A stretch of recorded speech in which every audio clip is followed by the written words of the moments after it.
नमस्कार नीमच टुडे में आपका स्वागत है। खबरें शुरू करें उससे पहले नजर डालते हैं आज की हेडलाइंस पर। कैबिनेट मंत्री प्रहलाद पटेल कल नीमच में संकल्प से सिद्धि तक प्रदर्शन का करेंगे उद्घाटन। 498 के दुरुपयोग के खिलाफ अनोखा विरोध। के धाकड़ ने शुरू की 498 टी कैफे। नीमच में अपराध और तस्करी पर सख्त कार्रवाई। आईजी उमेश जोगा ने दिए निर्देश। 12 से 26 जून तक विशेष अभियान। एक ही चेहरे के 3 चहेते। जिला अध्यक्ष चयन में उलझी कांग्रेस। परिवेशक बोले कोई नया युवा नहीं। जलकल विभाग से रिटायर्ड अमर सिंह बंजारे ने खाया सल्फास। इलाज के दौरान मौत। तेज रफ्तार रोडवेज बस श्रीपुरा के पास पलटी। 22 यात्री घायल, 17 की हालत गंभीर। उपरेड़ा के आदिवासी किसान से फिर छीनी जमीन। प्रशासन आदेश के बाद भी दबंगों ने किया कब्जा। चलिए शुरुआत करते हैं खबरों की। मध्य प्रदेश सरकार के कैबिनेट मंत्री प्रहलाद पटेल का कल नीमच आगमन हो रहा है। वे टाउन हॉल में सुबह 11 बजे संकल्प से सिद्धि तक कार्यक्रम के तहत प्रदर्शनी का उद्घाटन करेंगे और जनप्रतिनिधियों व प्रबुद्ध जनों से संवाद करेंगे। यह कार्यक्रम मोदी सरकार के 11 वर्ष पूर्ण होने पर आयोजित किया जा रहा है। कार्यक्रम को लेकर भाजपा संगठन ने व्यापक तैयारी की है। मध्य प्रदेश सरकार के कैबिनेट मंत्री और पंचायती राज व ग्रामीण विकास विभाग के प्रमुख प्रहलाद पटेल का गुरुवार को नीमच आगमन हो रहा है। वे यहां संकल्प से सिद्धि तक अभियान के अंतर्गत आयोजित कार्यक्रमों में भाग लेंगे, जो प्रधानमंत्री नरेंद्र मोदी के 11 वर्षों के ऐतिहासिक कार्यकाल को समर्पित है। प्रहलाद पटेल का मुख्य कार्यक्रम सुबह 11 बजे नीमच के टाउन हॉल में होगा, जहां वे सरकारी योजनाओं और उपलब्धियों पर आधारित एक विशेष प्रदर्शनी का उद्घाटन करेंगे। इस दौरान वे जनप्रतिनिधियों और आमजनों के साथ संवाद भी करेंगे। इसमें केंद्र सरकार और राज्य सरकार की विभिन्न योजनाओं के प्रभाव पर चर्चा की जाएगी। इसके साथ ही टाउन हॉल में उनकी एक प्रेस कॉन्फ्रेंस भी निर्धारित है। कार्यक्रम को लेकर भाजपा जिला संगठन ने भव्य तैयारी की कमान संभाली है। आयोजन को सफल बनाने के लिए जिला स्तर पर भव्य तैयारी की जा रही है। भाजपा विधायक दिलीप सिंह परियार और भाजपा जिला अध्यक्ष वंदना खंडेलवाल ने बताया कि मोदी सरकार के 11 साल बेमिसाल रहे। ये वर्ष संकल्पों की सिद्धि के प्रतीक है। फिर चाहे वह राम मंदिर निर्माण हो, अनुच्छेद 370 की समाप्ति हो या फिर गरीब कल्याण और जन सेवा के ऐतिहासिक फैसले, सरकार ने हर वर्ग, खासकर अंतिम पंक्ति के व्यक्ति तक पहुंचने का कार्य किया है। प्रहलाद पटेल का नीमच दौरा केवल नगर तक सीमित नहीं रहेगा। वे ग्रामीण क्षेत्रों में भी जनसभाओं को संबोधित करेंगे, जहां वे ग्रामीण विकास से जुड़ी योजनाओं और जन भागीदारी की भूमिका पर चर्चा करेंगे। हम सब बड़े सौभाग्यशाली हैं कि एक गरीबों का कल्याण करने वाले और भारत को शक्ति संपन्न राष्ट्र बनाने वाले माननीय नरेंद्र मोदी जी देश के प्रधानमंत्री जी हैं। जनता के आशीर्वाद से उनके कार्यकाल के 11 वर्ष पूर्ण हुए हैं। संकल्प से सिद्धि जो कार्यक्रम जो चल रहे हैं, जो हमने संकल्प लिए थे वो सिद्ध किए करके बताए, जो कार्यक्रम करके बताए। हमने संकल्प लिया था प्रभु राम का मंदिर भव्य बने, और हम सबका संकल्प था। आज देश के प्रधानमंत्री जी ने 5 अगस्त के दिन वहाँ भूमि पूजन करके 22 जनवरी को उसका लोकार्पण करके वो सिद्ध किया है। धारा 370 का हमने संकल्प लिया था, जहाँ डॉक्टर श्यामा प्रसाद मुखर्जी बलिदान हुए हैं, वो संकल्प आज पूरा हुआ है। कश्मीर सारा का सारा ये भी हमारा संकल्प है। तो पूरा हुआ। देश के प्रधानमंत्री ने जो गरीब कल्याण के काम किए उनको लेकर, और हमारे यहाँ मान्यवर प्रहलाद पटेल जी जो एक वरिष्ठ नेता है, केंद्र में मंत्री रहे, हमारे यहाँ अभी मंत्री है, मुख्यमंत्री डॉक्टर मोहन यादव जी के कैबिनेट के काबियाना मंत्री है, वो नीमच आ रहे हैं और उनका कार्यक्रम तय हुआ है पंडित अटल बिहारी वाजपेयी टाउन हॉल में। यहाँ वो प्रदर्शनी का जो सरकार के जो काम किए उस प्रदर्शनी का वो लोकार्पण करेंगे। उसके बाद में वो प्रबुद्ध जनों का संबोधन करेंगे, और साथ में ही हमारे जो उन्होंने यहाँ पंचायत मंत्री होने, ग्रामीण एवं पंचायत मंत्री होने की वजह से यहाँ पंचायत भवन दिए हैं, हमने सामुदायिक भवन दिए हैं, तो जनता में खुशी है, वो उनको भी संबोधित करेंगे।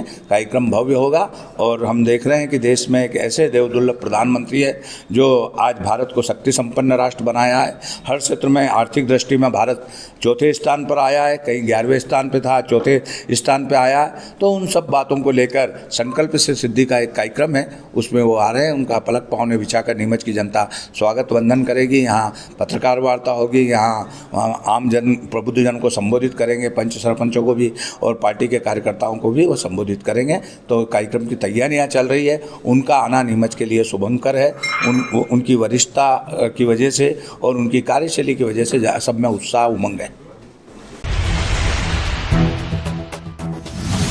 दहेज प्रताड़ना से झूठे केस से तंग आकर नीमच के 18 निवासी के धाकड़ ने राजस्थान के अंथा में अनोखे अंदाज में विरोध दर्ज कराया है। उन्होंने अपनी पीड़ा को आवाज देने के लिए 498 एटी कैफे नाम से चाय की टपरी शुरू की है। नीमच जिले के 18 गांव के रहने वाले कृष्ण कुमार धाकड़, जिन्हें लोग केके के नाम से जानते हैं, इन दिनों यूपीएससी की पढ़ाई छोड़ राजस्थान के अंता कस्बे में 498 टी कैफे के नाम से एक अनोखी चाय की टपरी चला रहे हैं। लेकिन ये टपरी सिर्फ चाय बेचने की जगह नहीं, बल्कि केके के जीवन की उस दर्दनाक कहानी की झलक है जिसने उसका सब कुछ छीन लिया। आपको बता दें कि साल 2018 में केके की शादी अंता निवासी एक युवती से हुई थी। दोनों ने मिलकर मधुमक्खी पालन का व्यवसाय शुरू किया, जो इतना सफल रहा है कि 2021 में तत्कालीन मुख्यमंत्री शिवराज सिंह चौहान ने भी उनकी सराहना की थी। सब कुछ अच्छा चल रहा था, लेकिन 2022 में उनकी पत्नी मायके चली गई और केके पर घरेलू हिंसा धारा 498 और भरण पोषण धारा 125 जैसे केस दर्ज कर दिए। इन कानूनी झटकों से केके पूरी तरह टूट चुके थे। उन्होंने आत्महत्या करने तक का मन बना लिया, लेकिन उनकी मां ने उन्हें सहारा दिया और फिर उन्होंने हार मानने के बजाय अपने संघर्ष को आवाज देने का फैसला किया। अब केके अपने ससुराल के उसी इलाके में 498 टी कैफे के नाम से चाय बेच रहे हैं। इस दुकान की खास बात यह है कि यहाँ चाय के साथ साथ इंसाफ की चर्चा भी होती है। दुकान पर लगे बैनरों पर लिखा है, जब तक नहीं मिलेगा न्याय तब तक उबलती रहेगी चाय। और आओ चाय पर करें चर्चा, 125 में कितना देना पड़ेगा खर्चा।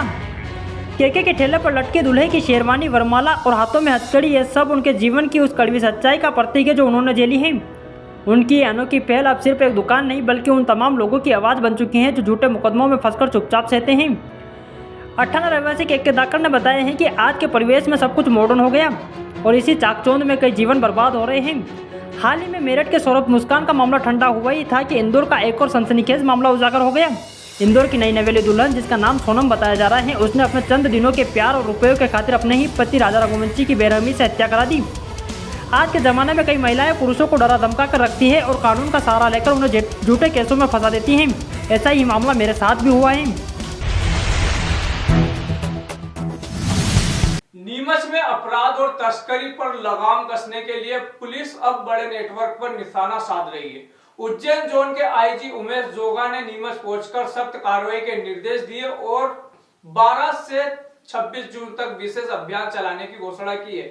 उन्होंने स्पष्ट किया है कि अब पर्दे के पीछे बैठे तस्करों पर भी कार्रवाई की जाएगी। नीमच पुलिस वैसे तो एसपी अंकित जायसवाल के नेतृत्व में लगातार तस्करों पर शिकंजा कस रही है, लेकिन अब निशाने पर वो बड़े नाम है जो खुद सामने नहीं आते, बल्कि पर्दे के पीछे बैठकर तस्करी का पूरा जाल चलाते हैं। आपको बता दें कि मंगलवार देर शाम नीमच पहुंचे उज्जैन जोन के आईजी उमेश जोगा ने साफ शब्दों में कहा है कि तस्करों को किसी भी हाल में छोड़ा नहीं जाएगा, क्योंकि इससे युवा पीढ़ी का भविष्य खराब हो रहा है।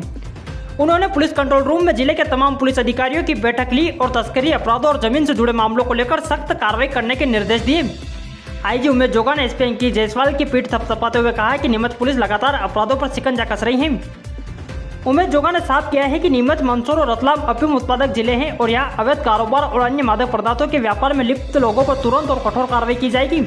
इसके अलावा उन्होंने बताया है कि 12 से 26 जून तक एक विशेष अभियान चलाया जाएगा, जिसमें जमीन से जुड़े विवादों और अपराधों का तेजी से समाधान किया जाएगा। आईजी ने अधिकारियों को यह भी निर्देश दिया है कि थाने में आने वाला हर फरियादी के साथ सम्मानपूर्वक व्यवहार किया जाए और उनकी समस्या का त्वरित समाधान निश्चित किया जाए।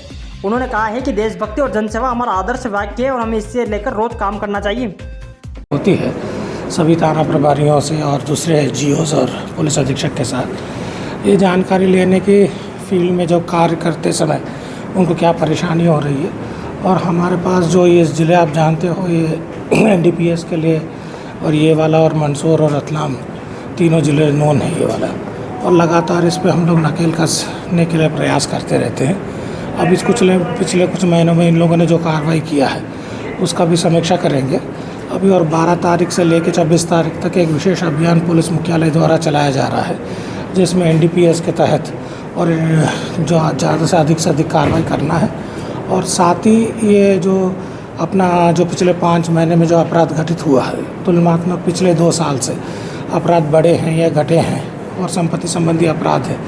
और हम लोग एक विशेष और अभियान हमारे यहाँ से उज्जैन संभाग से चला रहे हैं कि जितने भी जो ज़मीन संबंधी विवाद होते हैं तो ये ज़मीन संबंधी बोनी से पहले होते हैं वह ज़मीन संबंधी विवाद, तो इसके पिछले 5 साल में जितने भी शिकायतें थाने में प्राप्त हुए आते ज़मीन संबंधी विवाद का निराकरण रेवेन्यू अधिकारियों से होता है।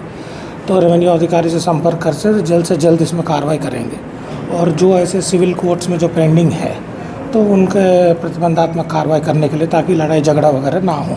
मादक पदार्थ के मामले में देखें तो अपन पिछले तुलनात्मक बात करें जो है इस बार कार्रवाई भी ज़्यादा हुई है और आरोपी भी इसमें पकड़ा है। लगातार ज़्यादा होते जा रही है और अभी ज़्यादा करेंगे। जितना यहाँ पर पट्टे हैं उससे हम लोग चाहते हैं कि और भी ज़्यादा से ज़्यादा हो ताकि इस प्रकार का जो तस्करी है बिल्कुल बंद है, क्योंकि युवा पीढ़ी इसमें काफ़ी बर्बाद हो रहा है। एक प्रदेश सरकार के द्वारा जो है एक गुप्त सर्वे नीमच पुलिस का कराया गया था, उसमें देखने में आया कि नीमच पुलिस अव्वल भी आई, उसको लेके क्या कहेंगे? नहीं, वाकई अच्छा काम कर रहा है तो वाकई अव्वल आया है। तो ये तो सर्वे टोटली इम्पार्शल सर्वे था सभी पूरे मध्य प्रदेश के ज़िलों में, जो जनता का समस्या सुलझाने में यहाँ का जिला पुलिस पूरे प्रदेश में नंबर 1 है। सर, यहाँ पे कई बार देखा लॉ एंड ऑर्डर की स्थिति बनती है, सीबीएन जो कार्रवाई करती है, नार्कोटिक्स जो करता है, उसमें कहीं ना कहीं पुलिस को सूचना नहीं दी जाती है। ऐसे में लॉ एंड ऑर्डर की स्थिति और हंगामे होते हैं, उसको लेकर किस तरीके से आगे बातचीत करेंगे ताकि पब्लिक में पारदर्शिता बनी रहे? नहीं, अपन लोग उससे संपर्क करेंगे अभी सीबीएन से। अभी हमारे सामने तो अभी कोई ऐसा प्रकरण अभी तत्काल अभी पिछले कुछ दिनों से आया नहीं है।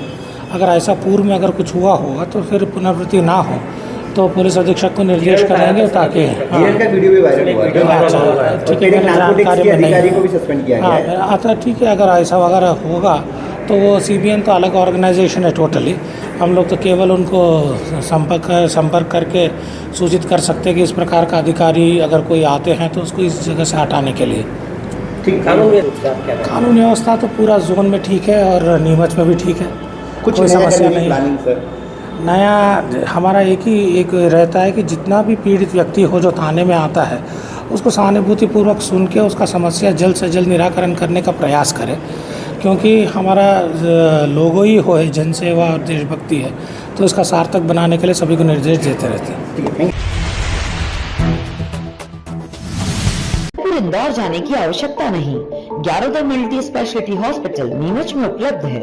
अंचल का एकमात्र अत्याधुनिक सर्व सुविधा युक्त 150 बेडेड हॉस्पिटल, जहां आपको 24 घंटे इमरजेंसी सुविधा उपलब्ध मिलेगी। साथ ही सभी बीमारियों का इलाज, जांचें तथा दवाइयां एक ही स्थान पर उपलब्ध है।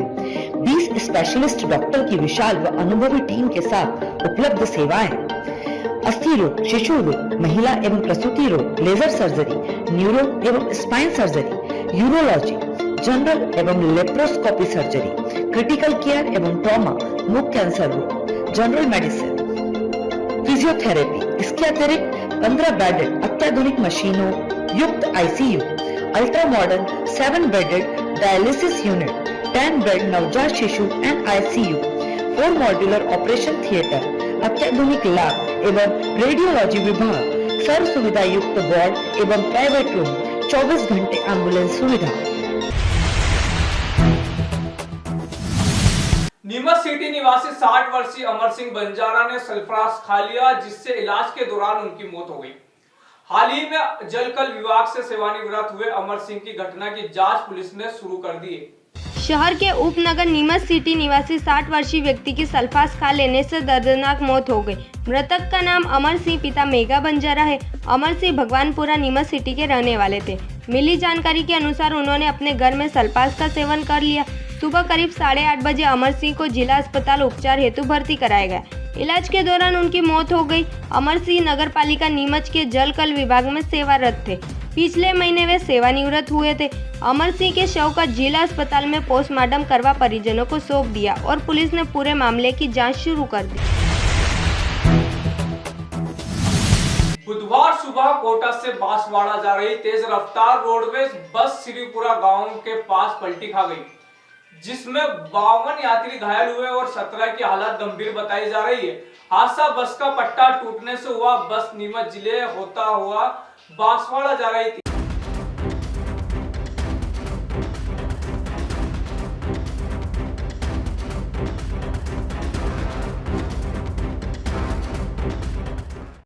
बुधवार सुबह एक भीषण सड़क हादसे में कोटा से बांसवाड़ा जा रही तेज रफ्तार रोडवेज बस अनियंत्रित होकर पलट गई।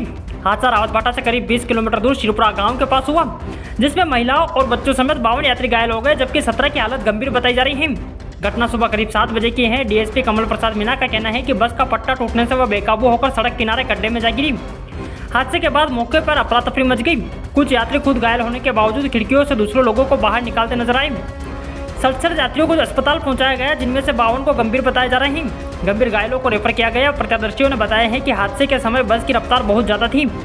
एक महिला यात्री का कहना है कि हमने कई बार ड्राइवर को धीमे चलाने को कहा, लेकिन उसने हमारी एक नहीं सुनी। ड्राइवर खुद भी हादसे में गंभीर रूप से घायल हो गए हैं। घटना की जानकारी मिलते ही पुलिस प्रशासन और स्थानीय जनप्रतिनिधि मौके पर पहुंचे। डॉक्टरों की टीम ने घायलों को इलाज में जुटी हुई है। आपको बता दें कि कोटा बांसवाड़ा बस नीमच जिले से होकर बांसवाड़ा पहुंचती है। कोटा से नीमच जिले के सिंगोली, रतनगढ़, सरवानिया महाराज, नीमच होते हुए बांसवाड़ा पहुंचती है।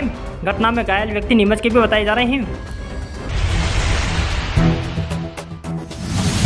आदिवासी अधिकारियों पर एक बार फिर सवाल खड़ा हो गया है। जहां उपरेड़ा निवासी किसान मुकेश भील को मिली जमीन प्रशासन के आदेश के बावजूद दबंगों ने फिर से कब्जा ली। 3 दिन पहले ही मिली 8 बीघा जमीन पर दोबारा अवैध कब्जा और धमकियों के बाद अब पीड़ित ने एसपी से न्याय की गुहार लगाई है। जिले के उपराड़ा गांव के निवासी आदिवासी किसान मुकेश भील को 3 दिन पहले ही प्रशासन ने सीमांकन कर उसके हक की जमीन वापस दिलाई थी, लेकिन अब उसी जमीन पर फिर से स्थानीय दबंगों ने अवैध कब्जा जमा लिया है। पीड़ित किसान ने बताया है कि प्रशासन की सख्ती और लगातार शिकायतों के बाद कलेक्टर हिमांशु चंद्रा ने बीते सोमवार को नीलिया गाँव की करीब 8 बीघा जमीन पर उसे वापस कब्जा दिलाया था, लेकिन जैसे ही अधिकारी मौके से लौटे वैसे ही गोपाल पाटीदार और देवसी राजपूत वहां पहुंचे और जमीन पर दोबारा कब्जा कर लिया। मुकेश भील का आरोप है कि जब उसे इसका विरोध किया तो उसे धमकाया गया और जान से मारने की चेतावनी दी गई। अब उसने न्याय की गुहार लगाते हुए एसपी अंकित जायसवाल के पास पहुंचकर गंभीर आरोपी की शिकायत दर्ज करवाई है। अब देखना यह होगा कि 3 दिन में ही हक से बेदखल कर दिए गए गरीब मजदूर आदिवासी किसान को वापस कब तक न्याय मिलेगा। मैं उपराड़ा को रहने वाला हूँ। मेरा नाम मुकेश, गोपाल पाटीदार और वो विजय सिंह जी और मेरा कब्जा दिलाया और वापस ने कब्जा कर लिया। मेरे को स्थिति इतनी खराब है, बहुत बाकी नहीं। कितने नफ्ती करा के दे गए थे, कागज 15 सब दिया मेरे को, पर कोई सुनाई नहीं करा। वापस हाथ दिया मेरे खेत जाके। जमीन आपने खरीदी थी और किस जगह जमीन है, पूरा नाम आपका क्या है? लिलिया में है मेरी जमीन। हाँ, लिलिया में खरीदी थी मैंने। मेरे पिताजी भी शांत हो गए। मेरे पिताजी होते तब भी मेरे पिताजी बताते। मेरे पिताजी होके साथ में होकर पैसे दिए थे, खरीदी थी मैंने। कौन व्यक्ति हैं जो कब्जा कर रहा है और थाने में सुनवाई हो रही, यहाँ आए क्या चाहते हैं? या क्या हुआ, मैं सुनवाई दिए है मैंने, जो पता नहीं है क्या होगा मेरा। यही कहना है, सरकार जान दी, सरकार करेगा जो होगा। मेरे को गरीब आदमी हूँ, नहीं होगा तो मैं मारूंगा यहाँ आके। क्या चाहते हैं आप? मेरी जमीन चाहते हैं। तो क्या वो न्याय नहीं मिल रहा? प्रशासन कोई आया था मौके पे कब्जा दिलाने, क्या रहा? कब्जा दिलाने आए थे मौके पे, सब दिलाया अपन, वो वापस जाके खेत हाथ दिया मेरा। कहाँ चौकी थाने में कंप्लेन करी कि नहीं करी? नहीं करी। आज यहाँ आए? हाँ, आज यहाँ पे दिया, अब चौकी में जाएंगे हम। पहले कहीं शिकायत करी थी? शिकायत बहुत कर रखी मैंने। हाँ। बहुत सारे, सब आड़ी भोपाल तक लगा रखा मैंने, उनको सुनाई नहीं हो रही मेरी। अभी एसपी साहब से मिले, क्या बोला? एसपी साहब को तो कुछ नहीं कहा, जो वहाँ जाओ, जो कागज दे देगा वो कुछ चौकी पे जाना। ऐसा क्या चाहते हैं आप? हम चाहते हैं हमारी ज़मीन चाहिए हमको। क्या नाम है? मुकेश भील उपराड़ा। तो यहाँ थी दिन भर की खबरें। इजाजत दीजिए राजा कुरैशी को और आप देखते रहे नीमच टुडे न्यूज।